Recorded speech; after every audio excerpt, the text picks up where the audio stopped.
سڵاوتان لێ بێم کاتتان باش لە سەردەمی کۆرۆنادا و لە دوای تەقینەوە بەهێزەکەی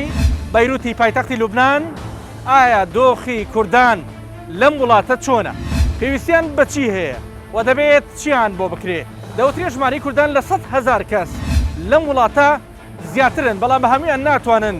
نوێنەرێکیان بنێرنە پەرلەمان. بە دوای وردەکاریەکاندا دەچین و ئێوەش لەگەڵمان بن.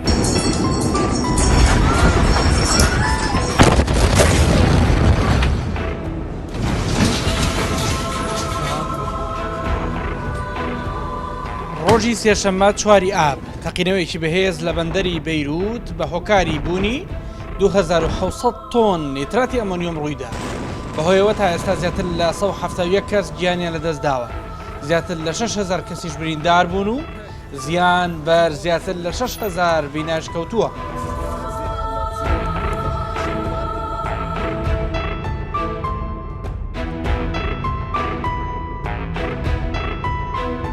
لە ناو بریندارەکاندا نزیکەی 30 کەسیان لە کوردانی لوبنانن، هەرچەندە بەهۆی بڵاوی و جیاوازیانەوە ئەستەمە بتوانرێ ژمارەی دروستی بریندارانی کوردت دەست بکەوێ. دەژوترێت یەکێ لە بریندارەکان ئێستا لە دۆخێکی سەختدایە، دوای هەوڵدانێکی زۆر نەمتوانین لە نزیکەوە لە دۆخی ئاگدار بین. بە دوای کەسێکیشدا گەڕانی زۆرمان کرد کەوا کچێکی گەنجە بە ناوی ڕەوان مستۆ کە گوایە کووردە و لە تەقینەوە بەهێزەکەدا گیانی لەدەستداوە، بەڵام دەوترێت تەنها بریندارە. ئایا تۆ ڕەوان مستۆ ناسیت؟ تعرف؟ هاي شخص كردي؟ ما مستو ايه بيت مستو كراد روان مستو دەڵێن کوردە و لوبنانیە و لە تەقینەوەکە گیانی لەدەستداوە. في انفجارات ما بعرف. روان مستو دناسيتو دبيجن كالتقينة تياتشوية كوجرايا التقينة كانت أو الآلية مرفق بو الآلية مرفق بو شبو كاري خوا تقيني شيبو والودة بريندار بو نمردية ناهين الحمد لله نمرية يعني هيانها هيش كرديك نمردية مرنية مرنية ندناف ملتي كرد هيانها لە پاڵ چەندین دەستگا و ڕێکخراوی دیکەی خێرخوازی نێودەوڵەتی دەستگای خێرخوازی بارزانیش هاتوونەتە بەیروت. ئامانجەکە گەیاندنی کۆمەک و هاوکاریە بە کوردانی ئەم وڵاتە و بەشێکی دیکە لە زیان لێکەوتوانی دانیشتوانی بەیروت. ئەم شوێنە تەنها 300 متر لە بەندەری کاولبووی بەیروتەوە دوورە. دانیشتوانی ناوچەکە چادریان بۆ پێشوازی لە ڕێکخراوەکان هەڵداوە. ئەندامانی ئەنجومەنەکە لێرە دادەنیشن. بدنا نعرف مثلا شيء سريع انه نقدر يعني مثلا بكره نجي نحاول نساعد، يعني هيك شغلات. هلا فينا نأمن 300 وحدة إذا 2 أو 3 بتأمنوا لنا 300 وحدة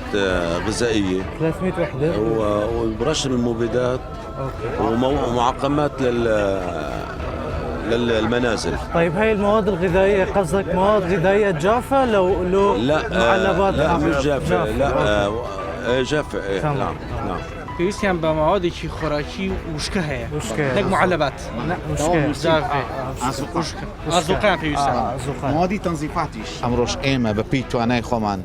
ڕەغمی ئەوەی کە بەڕاستی بارێکی قورسی ئابووری لەسەر وڵاتی خۆماندا هەیە لە هەرێمی کوردستان قەیرانی داراییبوونی ڤایرۆسی کۆڕۆنا، بەڵام بە پێی ئیمکانیەتی خۆمان دەمانەوێت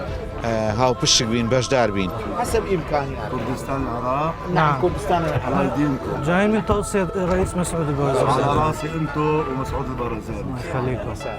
يا هلا شرفتونا. الله يخليكم. هەڵچێک ڕێگە بپرسە لە کوردستانیش کەسانێک هەن کە پێویستیان بە هاوکاریە، بەڵام ئامانجی ڕێکخراوەکەی خۆتانم پێ بڵێ کە تا سەنەتانە تەنها لە ئاستێکی ناو خۆیە کار نەکەن. بێگومان ئێمە چاومان لەوەی لەبەرەوەی دەستگا خێرخوازی بارزانی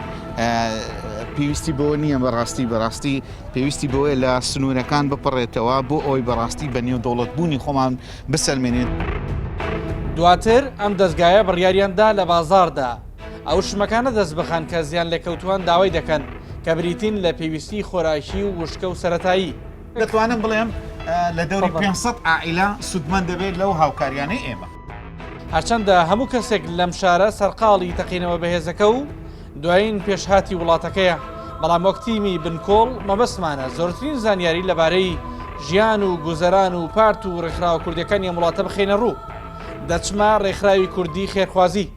ئەم ڕێکخراوە ئەگەرچی نزیکەی 3 کیلۆمەتریش لە شوێنی تەقینەوەکەوە دوورە، بەڵام زیانێکی زۆری مادی پێکەوتووە. ئەوان دەڵێن زیانە مادیەکان قەرەبوو دەکرێنەوە، بەڵام زیانی بیرچوونەوەی زمان لایتاشی کوردی بە ئەستەم قەرەبوو دەکرێتەوە. بإمكانيات ما كومالي ما جمعية أفصب ما هي الوزارة بشوك أمتينن بزماني ما بعلمن بشتغلن وابتديت أنا إمكانيات جمعية سيفيكن وكورونا هات وبومبات دركات لبناني بنا الجمعية تف شكستي لنما تشتك تيدا. ئێستا ڕەوشی کووردا لە لوبنان چاوەیە؟ روشي كردا بري قنجب لينها قالكي زعيبوية بۆ زعيبوية هۆکار چییە؟ جبونا ايمي ام زارو بندهياما ثورة كردستان دي خورتت كردا دهاتن فيدا ما ايشي وان شيتكر بريد خستن دچون مع الاسف وقتا قد تشون دربه برخود دين دما كست هات بيراوان ندقو هنك برايم الكرد اللبناني هنا قريبة كرن محتاجي تشني ام انسان كل بدا ام شعب كي فقيرن ونرغينا كسيل ما تنية ابو مصطفى لما كتبي لي فشتي منو تيا قال لي كتب هنا كرديتيا عربيتيا انجليزيتيا بلام جماري كتب كردي زورنينا نزور كما كما سبب چیه؟ سبب اشتر بيجم سبب چیه مندوب قد هاتن با ما فيدكي انا كردي فيدكي يلكي كي ماسمون اوان هي ايرو از بكردي زانم زارو كي من زانم وقت ما دوز زاروكتا كردي نزان نقل زانم بس نقل كم دزان شما سبب اوي هي سبب اوي تو مدرسه مي كردي جو بعلم نينا هیچ قوتابخانەیەکی کوردی نییە لە لوبنان تنا وەک دەبینین زیانی مادیتان گەلێک هەیە بە زیان بە خۆتان نەبوو؟ أري والله إما من الفيدا بو وقت جو تقيني بو جبرجو بفترة ما تنشاطي خو ما حمسك كان عندي جبرجو تدي كورونا هبو ما هلا بر فيروسي كورونا بر فيروسي كورونا يعني الحمد لله جو كسكي البرت النبو لأنه جو كسكي البر هبا وأفتقينيا جو شابو وأفتشتي جوبون ويعني بريندار البامد شابو بان جو أسبيشتكم يعني كوملا ما صورت بيشت تشت بونن أف لأنه من هاي ما باخش كر وديت إنه باخش بونن بنات أفيدا أف صالونه حما أف بنجرة حما تقيابون ديما كان ساتي تقينا وكان دروجي دو تركا أما خوان وينيان قلتو بو دولت بو يبي سلمينن ك سزياني شان في جيشتوا بنات هيا داري حما جيجي خارا بله بنات أبو جورة زيانەکانیان بنار أف صالون ولبو بله وایە ئەمە ئێرێ أو تديت هەمان شوێنە ولا علي كاريك ما بكن جبو مركزك ثقافي جبو دبستاني كردية من البرشيكن إيرو عم تشتكي دم بخازن إيرو أفتقينياغو شيبو ملتي كرد حمبي بريندار بون إيغو هي دقسخانا دنن هنن برينداري ما إيغو جامي وانشون إيغو مالي وانشون يعني تعداك بير مظن بويا وتعداك مظن المجي بويا إمكانياتي مني زيدتنن قام قريبان ملتا حماكن إيرو تون نرن سفارات حم الملتي خد نرن أمجي تخازن سفارام كردستان أوجي المبنرن هاوکات خێزانێکی کورد هەر وەک ئێمە سەردانی ڕێکخراوەکەیان کردووە ئەم خاتوونە کوردە لەگەڵ کچەکانی بۆەوە هاتووە تا پێیان بڵێت دەتوانێت بۆ ئایندا وانەی فێربوونی درومان بڵێتەوە هاوکات وا دیارە لە ماڵەکەی ئەودا لە لوبنان بێجگە لە زمانی کوردی کەس بە زمانی دیکە قسە ناکات ئەژی جلێ کوردی دروم نۆرۆزێداد ئەزگەلێکی جلێ کوردی دروم و ئاری مڵەتێ کوردی دکەم مساعداوات دکەم إنه جوارە ئارزانتر غیرە خود دروم ديامنو بعفيم ناهلن أم بعربي بيشتغلن مالت بكرمانجي بيشتغلن إنه زماني ويا جوقتي أم جبير نكن تو للبنان هیچ قوتابخانە هیچ مدرسە کوردی نینە لا لبنان مدرسة كردي تۆ چ دخوازی خو خازم مدرسة كردي هبج بو إنه أم بهتر زعم بن بيشتغلن بكتبينن بخوێنە قیراءەتی وانەکەی. کوردانی لوبنان هەریەکە و بەکارێکەوە سەرقاڵە، بەڵام وا دیارە داوەزینی بەهای لیرەی لوبنانی کە لە ماوەی ساڵێکدا لە 100 تا 500 بەهاکەی لەدەست داوە بە تەواوی دۆخی ئەوانیشی خراپ کردووە. وقتان انفجار چێ بوو ئەلهندر بووم بەس الحەمدلله تش نەبوو یعنی الحەمدلله باشم بس سقف شكست سقف ديوير قزيز رفك ما رفك قشكتن بس الحمد لله باشن سلامت تمام سلامة الحمد لله بس حبكي محل ضرر شيبو باش يعني الحمد لله مشكلتنا يعني زيان لنا كود زياني مادي والله الحمد لله داري شكست ما داري شكر بس ما خوتن سلامة مارو من دار سلامة سلامة قش بس مال زاروكي من ساحب ولو جرحين بس ساحب من داليتو بريندارن ساحب بريندار بون بس الحمد لله تشيبون وباش بريني وان سوكا لا زي يك تاني دستويت شرياية مقريداية لێرەژ یەکێک لە بەرپرسانی حیزبی ڕزگاری کوردی دەبینم کە بەشێک لە کوردانی ئەم شارە لە ڕووی ڕێخستنەوە سەر بۆ حیزبن هەرچەندە لە سەرەتادا پۆلیسی بەیروت هەندێک ڕێگریان بۆ گفتوگۆکە دروست کرد. جميع عالمي هذا جم ملتي خو وطوائفي خو ومذاهبي خو تكسي جبات تلفزيونين ني عربة وني أجنبة هاتي مثلا إنسانك كردي تيا هكا بريندار هكا مالاوي خرابوي هكا تشتك أبدا أي إنسان نهتي سؤال جملتي كرد نكرية شي حاجتي أو شي نخشيا أبدا چند کسی کردان ما بریندارن ما مثلا 25 كردي ما يبريندار أبناك بريني واناك وقت تشتكي دبيجي نقلكي ونا دجورنينا یەکێک لەو کەسانی لە ناوچەی جومەیزە لە بەیروت زیان بەرماڵ و ئۆفیسەکەی کەوتووە. ئەحمەد شەفیق ئاغا نوێنەری تایبەتی سەرۆک مەسعود بارزانیە لە لوبنان. لە ئیستانبوڵەوە چەندین سەرنجی ڕاشکاوانەی لەبارەی کوردانی لوبنان دەخاتە ڕوو. باسی ئەوەش دەکەین بۆچی لەگەڵ هەبوونی 200,000 کورد لە وڵاتە بەڵام لە پەرلەمانی لوبنان هیچ نوێنەرێکیان نییە. بەڕاستی یانی لە کوردستان دەوری خۆیان بینی چوونی جەنابتان و بە چوونی دەستگای بەرزانی بۆ ئەوێ کە ئیشێکرا ئەگەر منیش لێو بوومە هەر بە تەواوەتی ئەمتوانی هەر ئەوە نەبکەم نەک لەوە زیاتر. بەردەوام هەڵەواسن کە ئەڵێن لوبنان یان بەیروت 1000 جار ئەمرێ بەڵام 1000 جار دەژی و زینووە بێتەوە ئەو دروشمیانە. ئەگەر جەنابە سەیری بکەی من ڕۆژانە زیاد لە 10 تەلەفۆن و 20 ئیتیسالاتی کە هەیە لەگەڵ خەڵکی لوبنانە لەوێ کە دۆست و برادەر و کورد و لوبنانەکانی کە و ئەمانە بەڕاستی لە دووەم ڕۆژی دوای تەقینەوە کە خەڵک گەڕایە و سەر ئیش و کاری خۆی خەڵک مەحەلەکانی خۆی پاکردەوە و دەستیان کردەوە بە ئیش یعنی شعبێکن وڵاتێکن حەزیان لە ژیانە ئەو پەیامێکیش بۆ هەموو دنیا پەیامێکە بۆ هەموو دنیا کە هاوڵاتی هەر چاوەڕێی حکوومەت نەکا پەیامێکە بۆ هەموو دنیا هاوڵاتیشە بێت دەوری هەبێت ئەوان بە دەوری خۆیان ئەتوانن زۆر شت بکەن وە زۆر شتیشیان کردووە لە کۆنا بۆ میسالێکی بەسیط کە ئابووری لوبنان زۆر لە وەزعی خراپایە لوبنانەکانی کە لە هەندەرانە ژین هەموو ساڵێک لە جاتی ئەوەی بچن بۆ ڕقڵە و هۆڵیدەی لە وڵاتانی کە ئەگەڕێنەوە لوبنان پارەی خۆیان لە لوبنان سەرفەکەن چکە وڵاتی خۆیان خۆن عەدەدی کورد لە لوبنان زۆر کەمن ئەتوانم بڵێم جەناب فەرموود 120,000 نەتوانم بڵێم دەوری 200,000 بەڵام عەدەدێکی ژمارەیەکی زۆریان وەکو بە عەرەبی ئەڵێ مستەعرەب بوون بوونەتە عەرەب لەوێ چونکە بە کوردێتی بە کەڵکیان نایە شعبی لوبنانی کورد لەسەر سوننە حسابەکەن بەداخەوە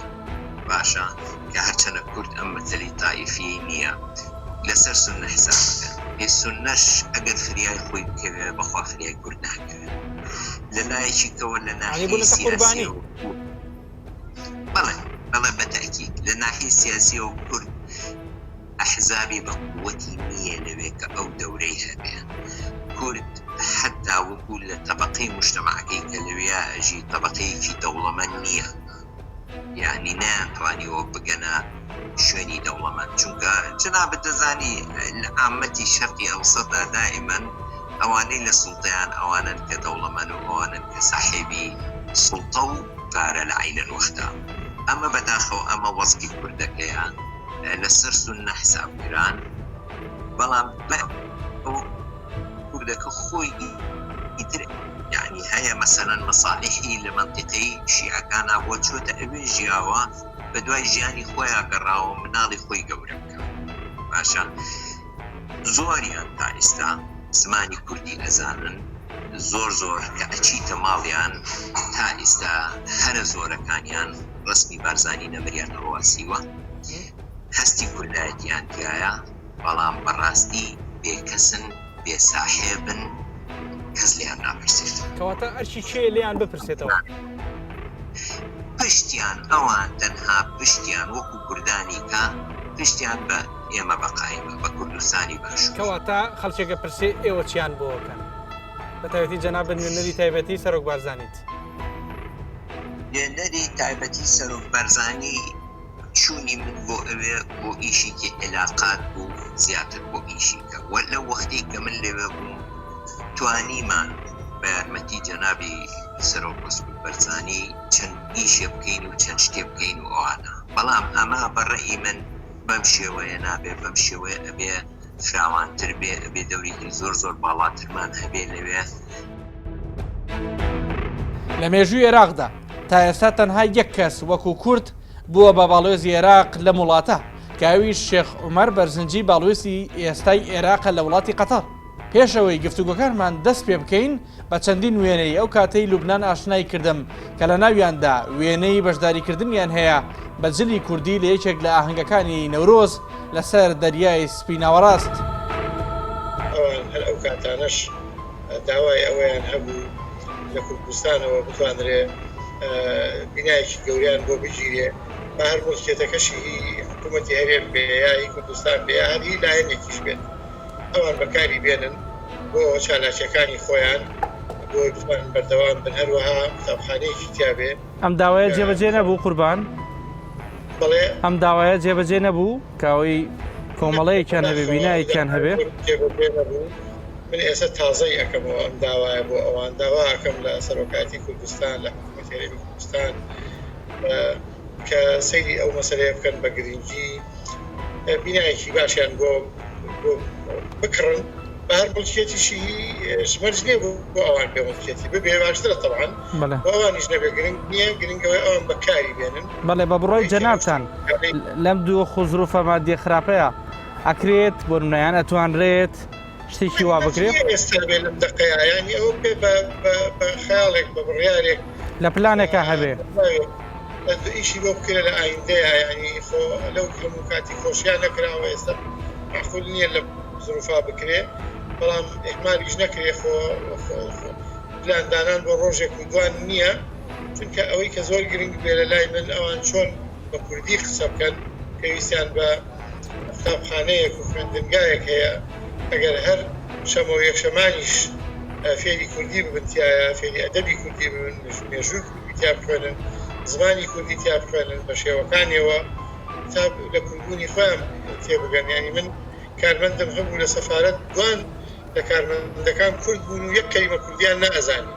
تەنانەت یەکیان ناوەگەشی کوردی لەبەر ئەوە ینی کوردەکان لەوێ پێویستیان بەوە هەیە کە کوردبوونی خۆیان لەبیر نەچێتەوە بەڵام ئێستا باز لەوە کرێکەوان خەریکە لە کورتوری خۆیان لەبیر دەچێتەوە تەنانەت ژن و ژنخواسی تێکەڵە کۆمەڵایەتیەکانیشیان لەگەڵ پێکاتەونەتەوەکانی ترە زۆر زیاترە وەک لەوەی دوو بنەماڵی کوردی لێرە هەنی ژیانی هاوبەش پێک بێنن ئێوەژەوەتان بینی؟ بەتایبەتی لە جیلی ئێستایانە ئەوە زیاترە بێ چونکە کۆنەکانیان بازێک کوردی زانن تازەکان نایزانن هیچ فرسەتێکیان نەبوو فێری کوردی ببن ئەوە بە درێژای ڕۆژگار و ساڵانی ئایندە لەوانەیە وای لەبێ کەسێکیان نەمێنێ کوردی بزانێت جا ئەمە مەسئولیەتێکی هەموومانە کە ئێمە گرنگی بین ئەوە هەرێکە و باسی ژمارەیەکە کە کوردی لوبنان چەندێکە بەڵام ناتوانن نوێنەرێک بنێرنە پەرلەمان ناتوانن نوێنەرێک بنێرنە شوێنەکانی دیکە لە شارەوانی لە جوزانم دەیەها پۆستی دیکە خوێنەوەی تۆ لەسەرەوە چییە؟ ئەو پەرت و بڵاویە تاشەنە زیانیان پێگەێنێ لەبەرەوەی چاوێن لە دەستی ئەوانە ناچارن ئاوا تەوزیع بن بەسەریانە ئەگەر بێت و کورد خۆی بتوانێ کارێکی وا بکات چاوی لە دەستی کەسەوە نەبێ ئەوە زیاتر کۆیە کاتەوە خاوەنی بڕیارێکی خۆی بێ ئەندای پەرلەمانیشی هەبێ و بەڵام کاتێکە بە ئیمکانیاتی وایریەکە ناچاریەکە بەو شێوەیە بیر بکاتەوە ئەوە پارچە پارچەی ئەکا بەڵێ لەبەرەوە ئەو داوایی کە من ئەیکەم هیوادارم لە ئایندەیە ئەوەش بگرێتەوە ئەوە نەگەیەنێکە تەدەخلی شوونی داخلی لوبنان نەگاتە ئەوە بەڵام وەکو کورتبوون پشتگیری ئەویان بکەن ئاگایان لیان بێ کە بتوانن خۆیان بێت کەس تەدەخلی کەس بوونێکیان ببێ و بەشداریان ببێ لە مؤسساتی لوبنان و لە پەرلەمانە. دوای چەند ڕۆژێک ئێستا یەکەمین هاوکاری دەستگای خێرخوازی بارزانی گەیشتە ئەم کۆڵانە کوردنشینە کە زۆرینەیان بێجگە لە عەرەبی بە زمانی دیکە ناتوانن قسە بکەن. کۆی ئازوقەکە نزیکەی 20 کیلۆ بۆ 21 کیلۆ دەبێت بۆ هەر ماڵێک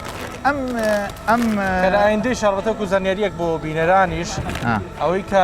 گرفت دروستەکە بۆ ئایندەک بەپێی زانیاریەکان دەوتێت ڕەنگە ئەو خۆراکەی لە لوبنانە هەبێ بەشی 2 هەفتەنی بۆ 3 هەفتە بکە بەو پێی بەندەری بەیروت سەرچاوی لە 185 خۆراکی ئەم وڵات و شارە بۆ ئێستا بەندەرێک نەماوە ڕەنگە کێشەی ئازوقە دروست مام کاروان ئێمە ئەو ستاندەرەی وەسەتی حیسابی عائیلە کە ئێمە پرسیارمان کرد لێرە 3 بۆ 4 کەسن عائیلە عەدەدەکە زۆر نییە ئەم عەدەدا ئەم ئازوقەیە بەشی هەفتەیەک تا 10 ڕۆژی دەکات. هەر لەم کۆڵانە سەردانی چەند ماڵێکی هەژارنشینی کورد دەکەم کە دوور نەبوون لە زیانی تەقینەوە بەهێزەکەی بەیروت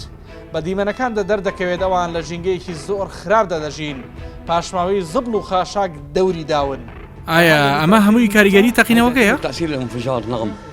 اجى انفجار قوي طارق ازاز كمان في جوا كمان وكله جيران حتى ما ضل شيء عايشين. ئەوەی کە زۆر بەلامەوە کاریگەر بووم دیمەنەی خوارەوەیە کە بەو جۆرە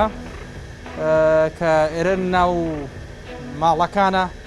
بەو شێوازە دیمەنەکە بینم کە یەک پارچە تەنها لە شوێنێکەچێت کە بۆ خۆڵفڕێدانە بەڵام ئاوابینی خەڵکەکە لە ناو ئەو هەموو پیسی و پاشماوە پیسەی خۆڵ و خاشاکە دەژی کە پشیلەیەکی زۆری ژەم ناوە بڵاوبوونەتەوە. هاوکات لێرەش دەچینە ماڵی حەلا کە لە ناو خانوویەکی زۆر بچووکدا لەگەڵ دایک و خوشک و براکانی ژیان دەگوزارێنن ئەو لە چواری ئاب لە دایک بووە بەڵام لەو ساتەی خوشکەکانی دایانویست مەراسیمی بۆ ساز بکەن تەقینەوەکەی بەیروت لی تێکدان حەلا خۆی لە نەخۆشخانە بینیەوە کە چەندین پارچە شوشە بەرسەری کەوتووە 5 کاتژمێر نەشتەرگەری بۆ کراوە لە ئێستادا بە کۆمەڵێک دیاری مادی و معنەوی بەسەر دەکرێتەوە. زۆر پێمان ناخۆش بوو دەمانوێت شتێک لە حەلا بکەین ئەو جامە ئەڤریکا عید میلادەکە بچیک بوو کرد بجا هیوی دارین حەلا ئەڤریکا بکاتەکەنی عیدی میلاد لا لا حلا لازم كل يوم تضحك خلاص ما فيها مجال. شو احساسك هلا؟ فرحانه الاولى ودركت حطيتها بقاع اول بخوره حسيا بشتي بده دقه جوا حلا وقتي بمركت عردي ورابو جيراني مكت كرت شرشف ويبر المستشفى حريري والحمد لله ساعات حفت حتى ساعات يك عمليه بيبي سدو بحشتي قد بسري بكر ئاگاداریان کردین لە نهۆمی دوانزەی هەمان بینا ژنێکی کوردی بە تەمەن دەژی بەڵام بەهۆی خراپی کارەبا و کۆنی و نەبوونی هیچ مەرجێکی سەلامەتی لە ئەسانسۆرەکان بە پێ ڕێگاکە دەگرینە بەر. ئەم دایکە پێی وتین خەڵکی مەرجای لای ماردینە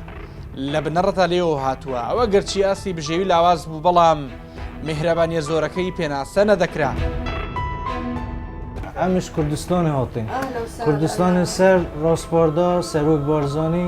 ئەمێت هاتین کو مساعدە کوردت خوبکەین قبول بك يا رب وبكين برحي ويا رب ان شاء الله عف مساعدة ما هي قبيل كانوا عف واجب هسه ما انا استمدرم جمعية كرمانجا فقيرة تمدر ان شاء الله جي والله صحكيني كا شوف ما بتشير بتبكيني عم تحاضري صاغب ربي وصاغب الله قوته وصحته واجور بيل وشبابي ويا رب. ئەگەرچی کورد لە سەردەمی سوڵتان سەلاحەدینی ئەیوبی لە لوبنان ژیاون بەڵام یەکەمین شەپۆلی فراوانی کۆچکردنی کوردەکان بۆ لوبنان لە ماوەی 1925 بۆ 1950 بوو کاتێک هەزارەها کورد لە دەست توندوتیژی و دەستکورتی لە باکووری کوردستانەوە هەڵاتن و دوم شەپۆلی جەسەرەتاکانی ساڵی 1960 بوو کە زۆربەی زۆریان لە سووریا و تورکیاوە لەبەر هۆکاری سیاسی هاتنە ئێرە و لێرە نیشتەجێ بوون. چەندین جاریش کوردان لەم وڵاتە تووشی گرفت هاتوون. دابەشبوونی کوردان لەم وڵاتەوە سیستەمی هەڵبژاردن هاوکار نین بۆ بوونی نوێنەری کورد لە پەرلەمانی لوبنان وەک یەکێک لەو حەفە تائیفەی لەم وڵاتە دەژین. ڕەنگە لە ڕێی دابەشکردنی ئەم جۆرە کۆمەکیانەوە بۆ ماوەیەکی کاتی بەشێک لە پێداویستیە ڕۆژانەیەکانی کوردانی لوبنان لە لوبنان پڕ ببێتەوە، بەڵام ئەوان خواست و داواکاری دوورمەودایان هەیە لەوەی کەچی تر زمان و کللتوری کوردی لە بیری نەوەی کوردان و تاچی کوردی لە لوبنان بیر نەچێتەوە. تا بەرنامەیەکی دیکە هەموو لایەک لە خۆشییا بن. خواتان لەگەڵ.